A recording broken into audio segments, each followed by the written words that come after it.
Have you ever wondered what would have happened if Tanjiro became a demon instead of Nezuko? Or even better, what if Tanjiro became both a demon and a demon slayer? Just how strong would Tanjiro become? And most importantly, would he be able to save the people he lost this time around? In this timeline, Kibutsuji Muzan attacks the Kamado family earlier than in the original story, while Tanjiro is still at home. Tanjiro desperately tries to protect his family, but he is completely overwhelmed by Muzan's power. Instead of killing him, Muzan becomes intrigued. Impressed by Tanjiro's will to fight, Muzan injects him with an overwhelming amount of his blood, far more than a human should be able to survive. Believing the Kamado family has been wiped out, Muzan leaves. What he doesn't realize is that Nezuko wasn't there. Nezuko was buying food for the family at the market, but a snowstorm forces her to stay in the village overnight. When she returns the next morning, she finds her family slaughtered, the same tragedy Tanjiro witnessed in the original timeline. But then she hears a heartbeat. She realizes it's Tanjiro's. After realizing her brother is still alive, Nezuko carries him toward a nearby town, desperately searching for a doctor. That's when Giyu Tomioka appears. Sensing that Tanjiro has become a demon,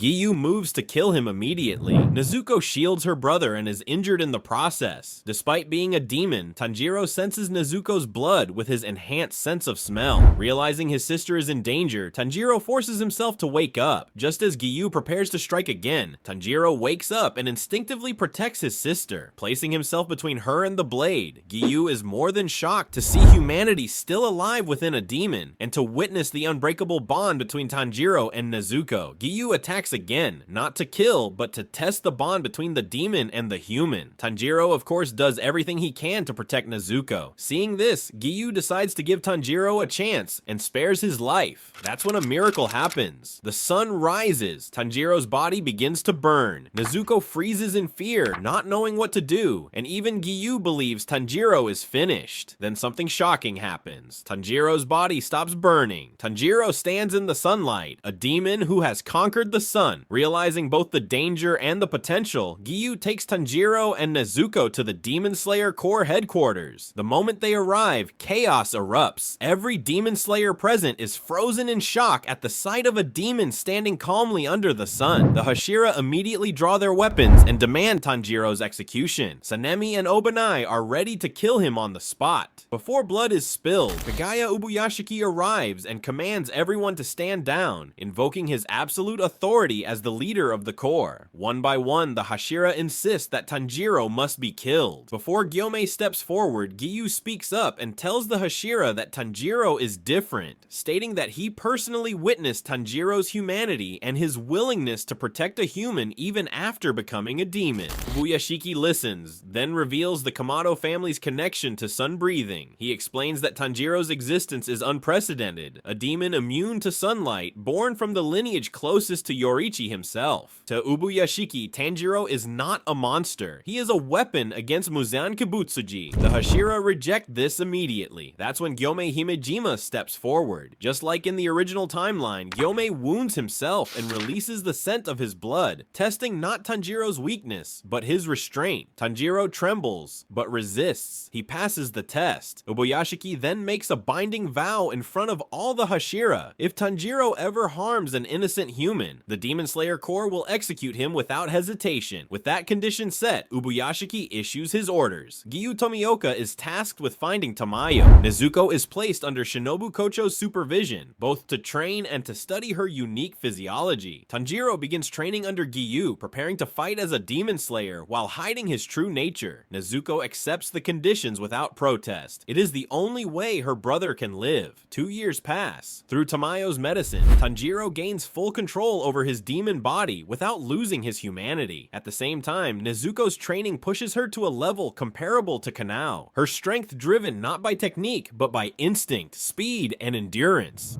Before we continue, if you're enjoying this What If timeline, make sure to like the video and subscribe to the channel. It would mean the world to me.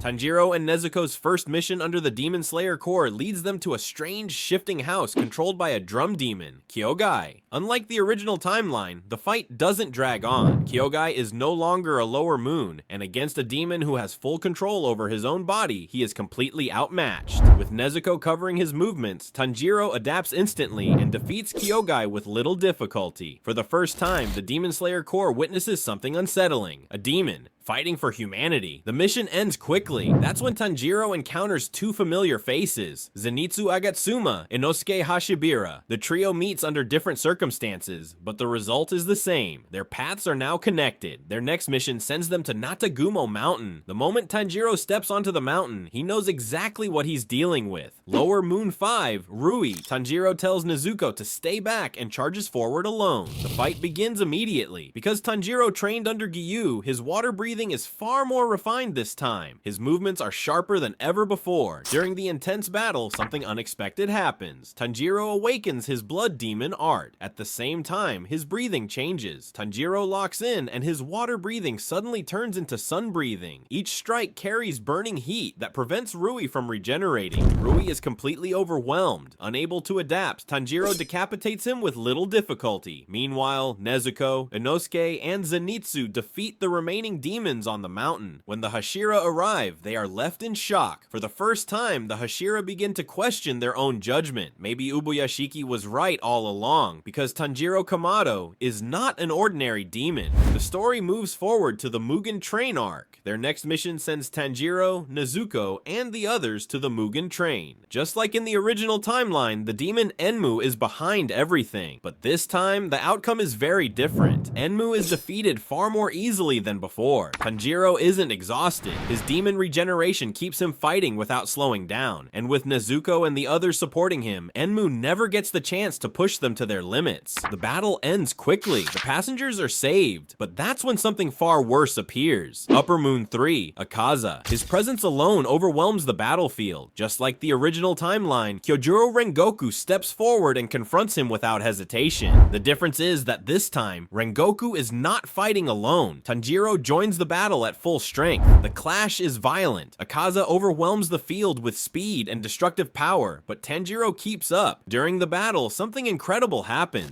Tanjiro awakens his Demon Slayer mark, and because the mark resonates between Demon Slayers, its presence triggers something else. Rengoku awakens his own Demon Slayer mark. Now fighting together at their peak, Tanjiro and Rengoku completely change the flow of the battle. Akaza realizes it immediately. At this point in time, he cannot kill Rengoku. With no path to victory and sensing the approach of dawn, Akaza retreats, escaping before the sun rises, which means Rengoku actually survives in this timeline. And most importantly, Akaza leaves without ever realizing the truth. He never learns that Tanjiro can conquer the sun. Then the Entertainment District mission begins. In this timeline, nothing major changes, except everything become easier. Tanjiro takes on Daki by himself, overwhelming her far faster than in the original story. Soon after, Gyutaro appears. Nezuko, Zenitsu, and Inosuke keep Daki occupied, while Tanjiro fights alongside Tengen against Gyutaro. With Tanjiro's overwhelming strength and regeneration, Upper Moon 6 is defeated with little difficulty. Because of that, Tengen never loses his arm. The same thing happens during the Swordsmith Village mission. Tanjiro forges a new sword, and when the demons appear, the outcome is already decided. With Tanjiro's new power, combined with the strength of two Hashira, Upper Moon 5 and Upper Moon 4 are defeated, just like in the original timeline. The Hashira training begins. With Tanjiro's presence, the entire core grows stronger faster than in the original timeline. His demon regeneration allows him to train relentlessly, while sun breathing sharpens his techniques beyond human limits. Some Hashira still doubt him, but his discipline and control prove them wrong. As the training continues, Demon Slayer marks begin appearing more frequently. Not long after, Muzan learns about Tanjiro's existence and arrives at the Demon Slayer Corps headquarters. Just like in the original timeline, Ubuyashiki knew he was coming and detonates his estate. After the explosion, every Hashira arrives at the scene, shocked to see Muzan standing calmly at the center of the blast. At that moment, Tamayo injects Muzan with a powerful 4-stage drug. All the Hashira rush toward Muzan, but before they can reach him, they are all transferred into the Infinity Castle. Just like in the main story. What's different in this timeline is that Rengoku never died, and Tengen never lost his arm, even though he had already retired after defeating an Upper Moon, honoring the promise he made to his wives to leave the Demon Slayer Corps and live a normal life. Tengen still arrives at the scene. When Nakime activates the Infinity Castle, he is caught in the technique and teleported inside along with the others, meaning there are 2 extra Hashira ready to fight. Inside the Infinity Castle, the only battle that doesn't change is Zenitsu versus Kaigaku, and Zenitsu defeats him. Shinobu versus Doma begins, and just like the original timeline, Shinobu allows herself to be killed and eaten as part of her plan. Soon after, Kanao arrives and attacks Doma. Not long after that, Inosuke arrives as well, but he isn't alone. Nezuko is with him, ready to take revenge for her sensei. Nezuko, fully human, fights alongside them. Shinobu's poison begins to take effect, weakening Doma from within. With coordinated attacks and the poison working, Doma is finally defeated, his head severed, and the threat neutralized. Meanwhile, Tanjiro and Giyu encounter Akaza. Tanjiro tells Giyu that he can handle Akaza on his own, and asks him to help the other Hashira instead. Giyu senses Tanjiro's strength and agrees, joining the fight against Kokushibo. Even though Tanjiro has become incredibly strong, he still struggles against Akaza. As the fight intensifies, Tanjiro unlocks the transparent world. Mid-fight, Akaza remembers his wife and chooses to take his own life, allowing Tanjiro to win and join the others. That's when the battle against Upper Moon 1 begins.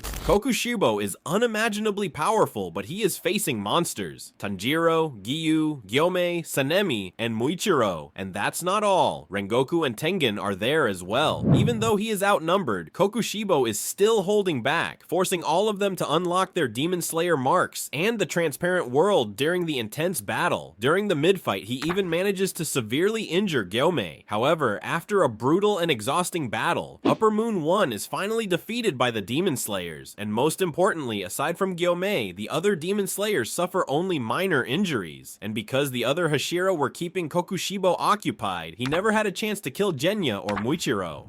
On the other hand, Mitsuri Kanroji and Obanai Iguro confront Upper Rank 4, Nakime. Unlike other Upper Moons, Nakime never fights head-on. She manipulates the Infinity Castle itself, endlessly shifting rooms and corridors. The 2 Hashira chase her through the collapsing structure, narrowly avoiding death with every movement. Their objective isn't to kill Nakime, it's to stall her. As Mitsuri and Obanai keep the pressure on, Yushiro successfully takes control of Nakime's vision, allowing him to manipulate the Infinity Castle. Realizing what's happening, Muzan kills Nakime to stop Yushiro from using her powers. The Infinity Castle loses its stability and begins to collapse. Thanks to Yushiro's efforts, the Demon Slayers escape the Infinity Castle and reach the surface safely, leaving the Demon King with no choice but to face the Demon Slayers on the ground. This means Muzan is now facing all of the Hashira with Demon Slayer marks, Tanjiro, Nezuko, Inosuke, Zenitsu, and the remaining Demon Slayers all at once. In the final battle, the combined attacks of the Demon Slayers and Tamayo's poison weaken Muzan to the point where he begins running instead of attacking. For the first time, the Demon King is trying to escape. Muzan goes all out, using every technique he has in order to survive. His attacks severely injure the Demon Slayers, pushing everyone to their limits. That's when everything changes. Tanjiro remembers the night Muzan attacked and brutally murdered his entire family right in front of his eyes. He completely loses himself. Tanjiro enters a state of pure rage and unleashes the 13th form of sun breathing. But he doesn't stop there. He combines the technique with his blood demon art. Using this final attack, Tanjiro simultaneously destroys all 7 of Muzan's hearts and all 5 of his brains, ending everything once and for all, earlier than in the original timeline. As Muzan dies, Tanjiro's body begins to change.